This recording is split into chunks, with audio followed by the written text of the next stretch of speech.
Welcome everybody. Today we're tier ranking the homes in Elder Scrolls Online, not the ones that you can only buy with real money through crowns, but the ones you can get in game through gold, through questing. Out of 84 current homes, soon to be 87 in the coming months, 54 homes can actually be purchased with gold. Some require a little bit of questing, but the important part is they can be achieved without having to spend any of your real world money if you want. We're going to start out by tier ranking the free in-rooms you can get, along with the apartments, which are very, very cheap and affordable homes. So during the base game, there is actually 8 different in-rooms that you can get for free. The cool part about the in-rooms is when you make a new character, you can go to the crown store and you can get a quest that allows you to get an in-room for free in your starting area. This includes the original faction starting cities. It also includes each of the expansions. So looking at our initial homes, we're just going to kind of go through them alphabetically. So we're going to take a look first at and rank the Golden Griffin Garrett, which can be found in Somerset. Taking a look at the home, this is one of the best apartments you can get. The reason for it is a lot of in-rooms we find don't actually have verticality, and with building you can actually build up to the build height, and it has that extra verticality, that huge wall that you're not going to get in any other of our free apartments that we're going to take a look at.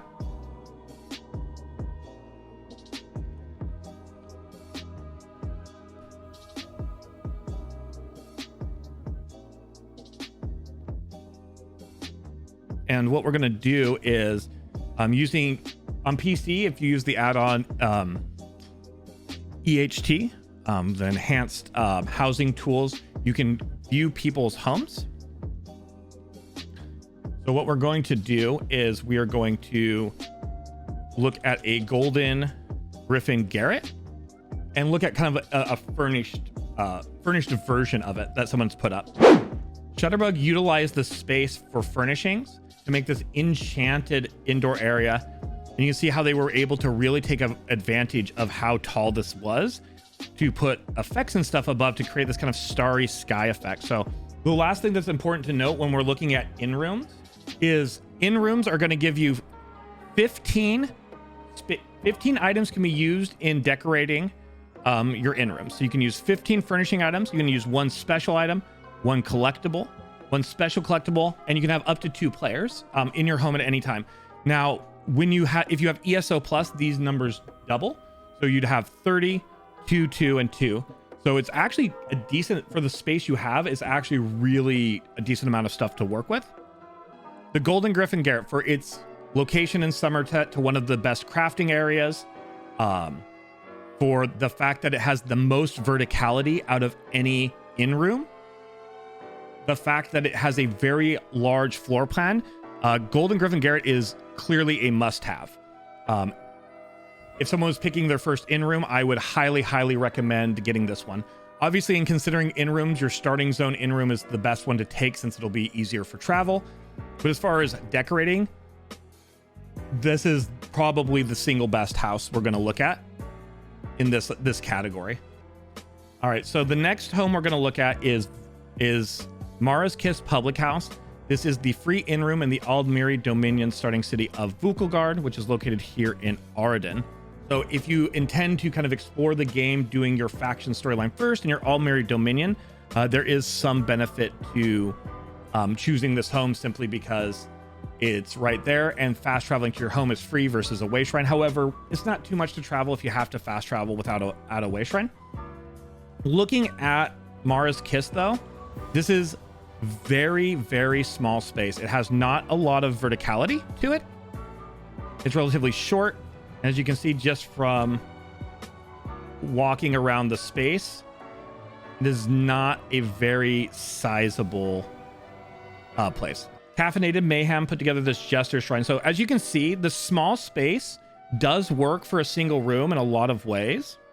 This person took care to make this wonderful throne here. So this is just kind of an example of what you can do with the space. Mara's Kiss, as far as in-rooms go, because it's so small, because honestly, outside of leveling through your faction city, there's very little reason to go back to Vukelgard. I wouldn't put it in not ideal. There's definitely worse in rooms, but it's only decent. It's the main purpose is if you really want to make a small space. But as far as like an ideal decorating space, an ideal location, it's just decent. It's decent. Next is Pilgrim's Rest. Pilgrim's Rest is in Blackwood, the newest chapter, Blackwood. Taking an initial look at locations. So the main perk of Pilgrim's Rest is Leyawen. Leyawen is another location with a really good crafting area. Really easy to do your crafting down here, pop up and do your writs. It has a close location to Outlaw's Refuge, especially if you're doing questing around Blackwood. Leyawen can be a good home base city. So location-wise is one thing. However, it is, in my opinion, the worst. It is a wood box. Without using some of your decorating, to change what it is, you just have a box. Now, sure, the last home we looked at had about as much floor space, but this is just, it's square. Yeah, it's a coffin. It's a coffin. So here's an example. This example is by Atin, and they've made it into a bathhouse. So we have some paintings on the wall. They've added a little like decoration around the door, some hanging towels, and then we just have this nice little bath. So again, it can be a cute one-off room like this, and they did a really good job with the overall box of it. But this is an example of what one could do with this space. Ultimately, Pilgrim's Rest and Mara's Kiss are the same. I think it's a decent home. It's just like Mara's Kiss. It's small. I think it is a little harder to work with than Mara's Kiss as a decorating option. However, it benefits that it is a better travel to location, especially if you're going to make Blackwood your starting area. So it's still decent, but it's in that same token as Mara's Kiss, where if it's something you want, it's definitely decent, but it's more of a travel location than it is really great for decorating. The next inn room we're going to look at is the St. Delyn Penthouse in Vivek. This one will require you to have Morrowind or ESO Plus to get. So St. Delyn Penthouse is much bigger. It's got a vaulted ceiling. It's got beautiful adornments on the ceiling. So if you don't want to cover it up, it benefits from having a really kind of gorgeous ceiling. It also has pretty much double the space of the last two we looked at. Like all of the inn rooms, it comes with one basic lighting source. So it comes with a little candelabra here. Yeah, you have a lot of space to work with if you get St. Delyn's Penthouse in Morrowind. While there's some debate, it's also worth noting that Vivek City is considered the best place to do your writs. All of the writs are outdoors here. You don't have to change screens to get to the stable. The bank is outside. So most other cities, you have to change screens to get to a bank, or maybe you have to change screens to get to the stable. All of it's in one area. There's no loading screens. It has a super quick proximity to an Outlaw's Refuge with a very short walk to the fence. So Vivek City is considered by most to be one of the best areas to do your writs. Good base city.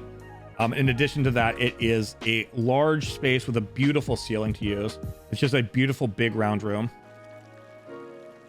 So here's somebody who turned it. It looks like this one is Z Goddess. Turned this into a gorgeous little like flowering spring. So you can see where the verticality comes in. Again, the beautiful ceiling really illuminates off of natural lighting really well. So you can do a lot with the space. You still have a lot of movable space just here in the front half, and they've taken up the full back half for a fountain. And so St. Delyn to me falls in the same category. Golden Griffin and St. Delyn are both, to me, they're must-haves. For 3,000 gold, for free access to great crafting areas, great quest hubs, and all of that, plus a sheer amount of gorgeous space. Golden Garrett has the verticality. St. Delyn's has that really beautiful like upper ceiling and verticality. In consideration, though, we are going to go ahead and move the Leyawen home up to good home, simply because it benefits Where Mara's Kiss fails, it benefits from being very close to the center of everything you would want to do in Leyawiin. So because that makes it a good home based on location, even though it is a very small home in my opinion. So the next home we're going to look at is the Snowmelt Suite. The Snowmelt Suite is another DLC home. You need to have Greymoor or ESO Plus to get this one. It's located in Western Skyrim.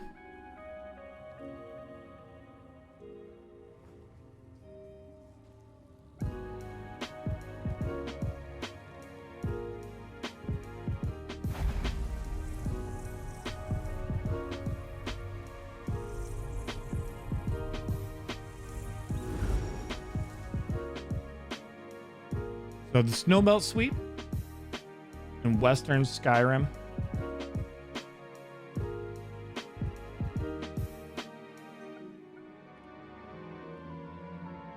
So, like any of the DLC ones, getting an in-room in the city makes it great if you're going to be doing that for the storyline through the area.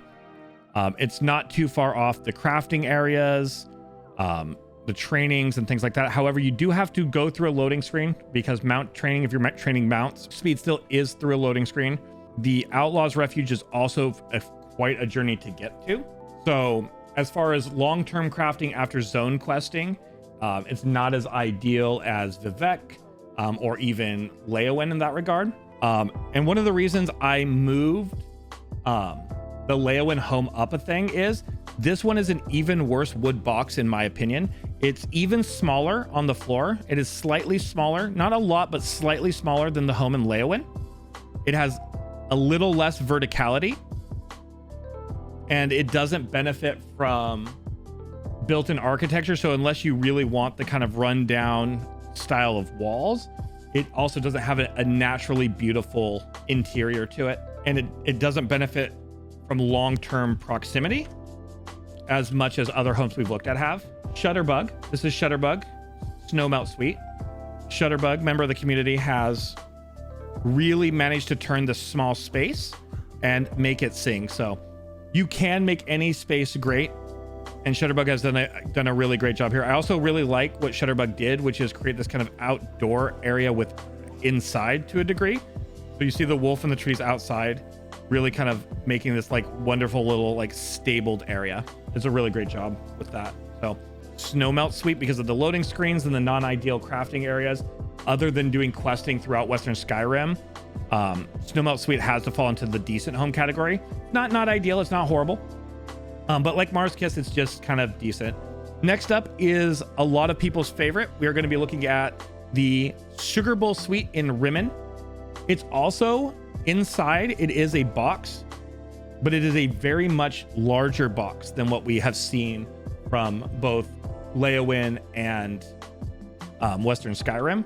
And the stylization of it, again, when you only have 15 to 30 items to decorate with, sometimes you're not going to be able to cover everything. So the natural inlays and windows and stuff can help with the decorating.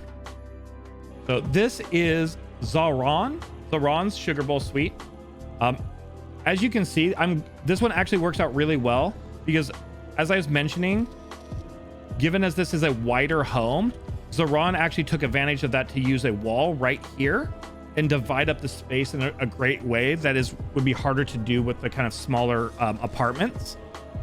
So they actually are able to like break up the space into almost two homes the size of the one that we could get in Western Skyrim. So you can see how well they utilize the space all around and how you have a pretty open floor plan, even with a lot of like decoration in it. So Sugar Bowl Suite to me is an amazing home. It doesn't quite have the verticality of Golden Griffin Garrett. It doesn't quite have the like abundance of space and verticality that you get from St. Delyn's, but it does have a really good, it has the porting without any loading screens to get to all the crafting areas. It has a decent sized box with like nice walls and decorations around to really make for good decorating. So I would consider it really an amazing home overall, just in my opinion, shy of St. Delyn's and Golden Griffin Garrett. So next we're going to look at the Ebony Flask in room in Stone Falls. This is the starting city and area for the Ebonheart Pact. So the Ebony Flask room in Stone Falls. The original 3 in rooms are very small. However, Ebony Flask has a lot more verticality than we got from Mara's Kiss. Mara's Kiss doesn't have the same level of verticality. And then it has a really nice doming shape. It also has the really nice natural light from the window here. So it is a step up from Mara's Kiss. It has decent proximity. Again, if you're doing the Ebonheart Pact zone story, it's got its guild traders, it's got your merchants and stuff. There's not a ton of loading screens for most things throughout it, so it's not bad. It's also a great location, as was pointed out, for the Jesters Festival. It is definitely a step up, in my opinion, from Mara's Kiss. Shutterbug has a lot of houses decorated, so if somebody else hasn't chimed in, I just generally go to Shutterbug's version of a home. So this will be our 3rd Shutterbug build we're seeing today. Thank you, Shutterbug. You can see how Shutterbug actually took advantage of the verticality here, though, because it does have those sloped ceilings. So while they did put in rocks and things, it's still, with all the added things, still has a decent amount of verticality to create this little gorgeously transformative, though. This is really good. So we are updating things as we kind of go along. So to me, Ebonheart becomes a decent home. I put Ebonheart in that same category as the honestly, because of all the loading screens, I'm gonna drop Snowmelt Suite to not ideal. And I think Ebony Flask is better than Mara's Kiss. Decorating wise, I think it's a bit better than Leowin, even though the crafting area is better. It also has the benefit of the Jesters Festival. So I think it gets the benefit of being a good home. But I am gonna actually, as we look at these homes, drop the Snowmelt Suite in Western Skyrim to not ideal, because it's really the only ideal part of the Snowmelt Suite to me would be you're doing the quest there. All right, so the Rosy Lion is in Daggerfall. It is in Glenumbra, and here it is, the Daggerfall Inn. Honestly, Daggerfall also, other than if it's your zone, is pretty spread out. Your Outlaw's Refuge is all the way over here or down here. Your guild traders are over here, but like your crafting stations are kind of spread out. So it's all in all not an ideal location. It is bigger than Mara's Kiss, but smaller and about the same size as the Ebony Flask that we just looked at. However, it doesn't have those beautiful vaulted ceilings. It's yet another home that is a box. We have three key boxes. One box is in Leowin, though, which makes it the best of the boxes. This is really gorgeously decorated. This one was decorated by Ariel decorated this.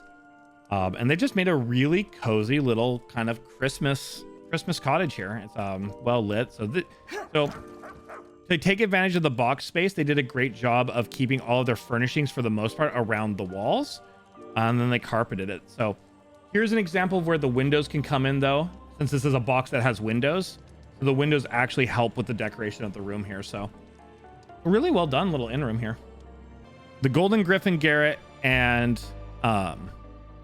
St. Delyn, they just have so much verticality, so much gorgeous space to work with. Are so unique. They have good locations. Those are definitely must-haves. Sugar Bowl Suite is amazing. While it has a little less to work with inside as far as a home goes, it's still a larger square. It's a larger box to work with. It also has the benefit of, if you travel outside of it, you are already outside, no additional loading screens, which is wonderful. Pilgrim's Rest in Blackwood is just a box, but it is good because of its proximity to things, if we take into the consideration of its location and next to things. But at the end of the day, it's just a box, whereas the Ebony Flask has the domed roof, has a little more space, and it's nice to work with. Both of them, I think, are good homes for varying reasons. Mara's Kiss, now that we've looked at the 3 in rooms, I would actually drop Mara's Kiss in Vukelgard down to not ideal. It's the smallest of every single in room. It's really spread out. And then Rosy Lion, honestly, despite being a box, I'm going to put Rosy Lion decent just because it has more around it in Glenumbra, ships for travel and things like that. And then Snowmelt Suite is the smallest home, and Western Skyrim is not a great location for many things other than questing. So must-haves: Golden Griffin, Garrett, and St. Delyn's. Sugar Bowl Suite is an amazing home. What's your name? Pilgrim's Rest and Ebony Flask, I think, are good. I think the Rosy Line is decent, and then Mara's Kiss and Rosy Line I kind of throw down here. That's kind of where I fall with these homes.